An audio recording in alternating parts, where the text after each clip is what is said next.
আসসালামু আলাইকুম। Authentic educational centre থেকে সবাইকে স্বাগত জানাচ্ছি। আমি আতিকা আঞ্জুম। অনেক দিন পর আবার ভিডিও নিয়ে হাজির হলাম। আসলে আমার এমএসসি এক্সাম ছিল, নিবন্ধনের পরীক্ষা ছিল। আলহামদুলিল্লাহ এমএসসি এক্সাম ভালো হয়েছে, নিবন্ধন পরীক্ষাও ভালো হয়েছে। নিবন্ধন পরীক্ষার প্রিলিমিনারিতে আলহামদুলিল্লাহ পাশ করেছি।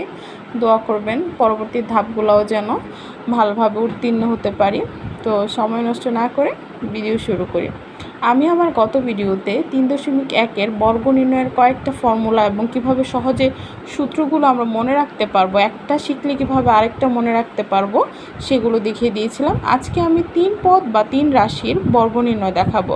3 পদ বা 3 রাশির বর্গ নির্ণয়ের ক্ষেত্রে আমরা দুইটা পদ্ধতিতে করতে পারবো।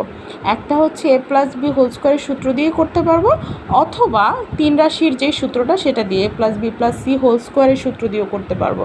তাহলে আমি ফার্স্টে আগে সূত্রগুলো লিখে নিই। ওকে, প্রথমে লিখছি a+b² সমান a²+2ab+b², অথবা আমি এভাবেও করতে পারি a+b+c² is equal to a²+b²+c² +2ab 2bc +2ca। আমি একটা পদ্ধতিতেই সবগুলো শিখিয়ে দেবো ইনশাল্লাহ, কারণ আমি শুধু প্লাসের সূত্রটা লিখেছি। আমি প্লাসের সূত্র দিয়েই মাইনাসের রাশিগুলো সহ কীভাবে করতে হবে ইজিলি সেটা দেখিয়ে দেব। তাহলে শুরু করি। আমি এখন ও নাম্বার অঙ্কটা করব।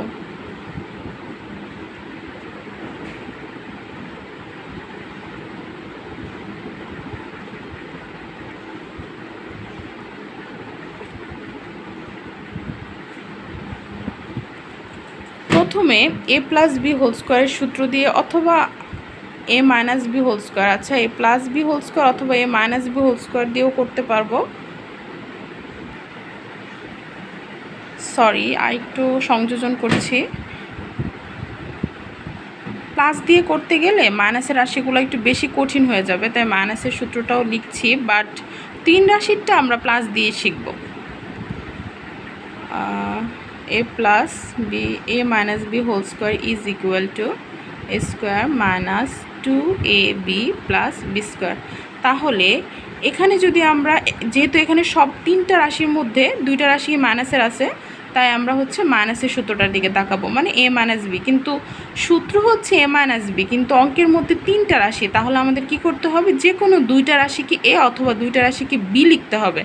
তো আমি যদি প্রথম 2টাকে a লিখি তাহলে অঙ্কটা অনেক বেশি ইজি হয়ে যায়। কিভাবে, 3b - 5c, এইটাকে ব্র্যাকেট দিয়ে a লিখলাম, এই যে a, তারপর -2a, এটাকে আলাদা ব্র্যাকেট দিয়ে দিলাম, এটা b। তাহলে এখন আমার সূত্রের মতো হয়ে গেল a-b²। এখন আমি সূত্র করছি, সূত্র অনুযায়ী লিখব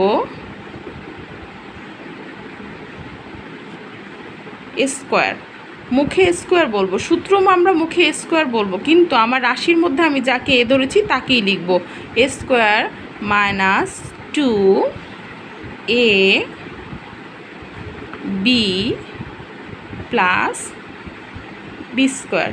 সূত্র আমরা মুখে মুখে সূত্র অনুযায়ী বলবো, বাট লিখবো হচ্ছে আমাদের রাশিগুলো যা দেয়া থাকবে। এখানে আমার রাশির মধ্যে এ ছিল কি 3b - 5c ছিল এ, তাই আমি এ লিখেছি, এটা a²-2a, বি ছিল হচ্ছে 2a, আর b² 2a²।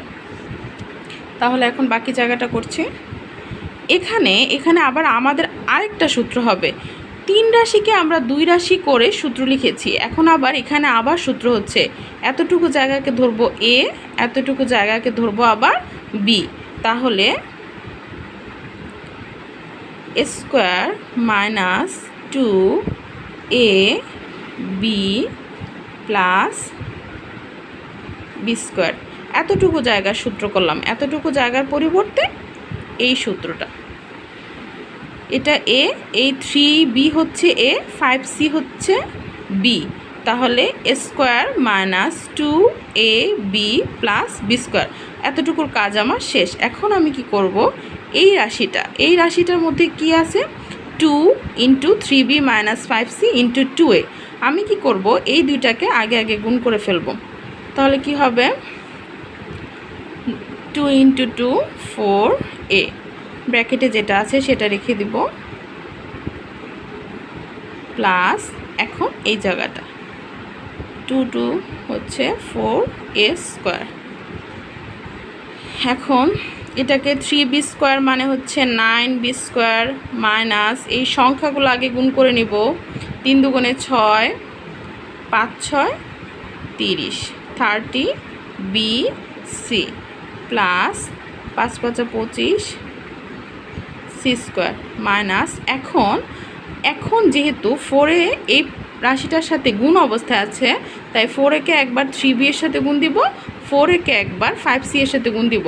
গুণ দেওয়ার সময় আমাদের চিহ্নগুলো খেয়াল রাখতে হবে। আমাদের সব সময় খেয়াল রাখতে হবে আমাদের ব্র্যাকেটে আমরা যার সাথে গুণ করব, ব্র্যাকেটের বাহিরের রাশির মধ্যে যদি প্লাস চিহ্ন থাকে তাহলে আমাদের চিহ্ন নিয়ে এতটা টেনশন করতে হবে না। বাট ব্র্যাকেটের সামনে যে রাশিটা থাকবে সেই রাশিটার মধ্যে আগে যদি মাইনাস চিহ্ন থাকে তাহলে গুণের সময় আমাদের ব্র্যাকেটের রাশির চিহ্নগুলোও চেঞ্জ হয়ে যাবে।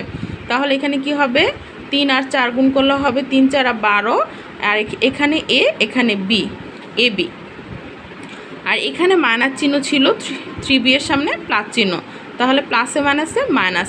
আর এখানে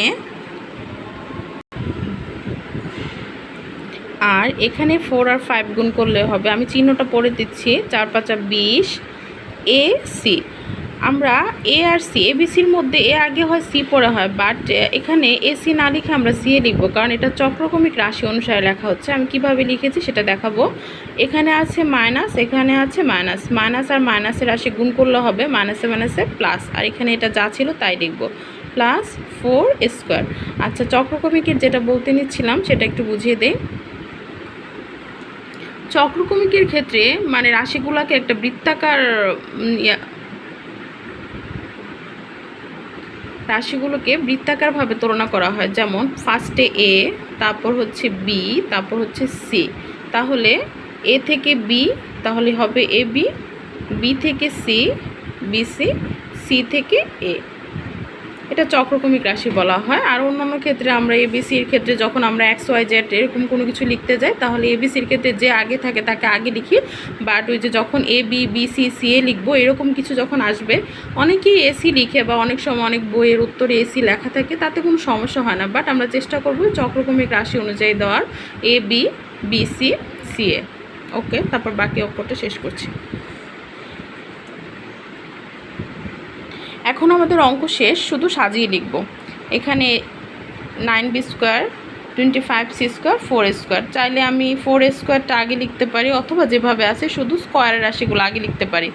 যেমন চাইলে এভাবে, আচ্ছা আমি একটু স্কোয়ারের রাশিগুলো আগে লিখি, বা স্কোয়ার আগে না লিখে প্রশ্নের মধ্যে যেরকমভাবে ছিল বি আগে ছিল এ পরে ছিল, তাহলে যেভাবে আছে সেভাবেই লিখি।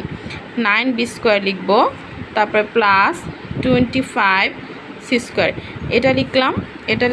এখন 4a² লিখব, প্লাস 4a²। এখন কি বাকি আছে, minus 30bc minus 12ab plus 20ca। এই তো শেষ। এখন আমি এই অঙ্কটাই আবার হচ্ছে a + b + c এর ফর্মুলা দিয়ে করে দেখাবো, পরবর্তী ভিডিওতেই দিচ্ছি।